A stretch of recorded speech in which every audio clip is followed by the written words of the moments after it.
Pues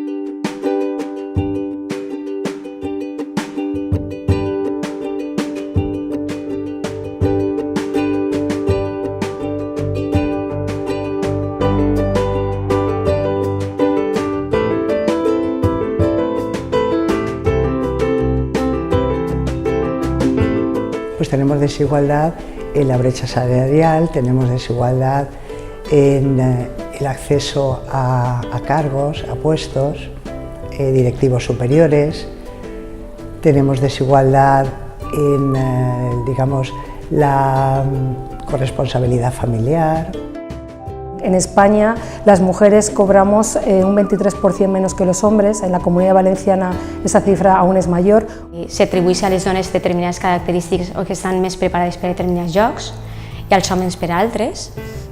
Entonces, això encara s'arrastra al llarg de tota la nostra vida, pensant a lo millor en les dones que no són capaços de fer determinades tasques i que els homes estan més preparats per a fer altres, no? Quan a lo millor no és així.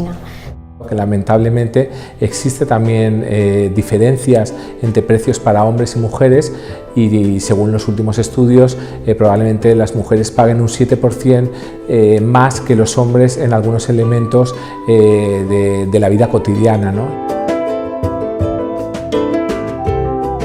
Necesitamos que la coeducación impregne las aulas y se nos forme libres de estereotipos, de roles. Que sense educació, sense informació al voltant de les identitats sexuals i per tant d'homes i dones, de xiquets o de persones transsexuals és impossible que aquesta societat pugui resignificar el que diguem els rols sexuals assignats al gènere. Todas las empresas y todas las instituciones tengan su propio plan de igualdad que llegue a la ciudadanía y que sirva para combatir la mayor de las desigualdades, que es la violencia de género.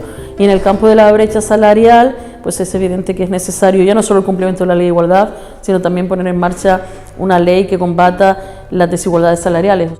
L'autonomia, la independència econòmica de les dones és el que farà sortir d'altres desigualtats que estem vivint en el nostre entorn.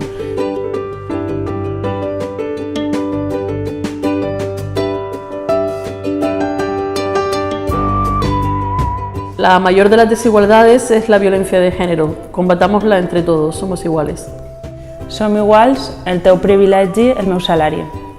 Porque somos iguales, lo justo es la equiparación de salarios. Somos iguales ante las responsabilidades familiares. Donat que homes i dones som iguals en l'àmbit de la sexualitat, n'hi hauria que educar a homes i dones en la igualtat des de menuts. Som iguales, les dones també estem capacitades per a ocupar llocs directius. Las personas consumidoras somos iguales a la hora de ejercer nuestros derechos como consumidores y consumidoras. Las mujeres tenemos el derecho a cobrar el mismo salario que los hombres por el mismo trabajo o trabajos de igual valor.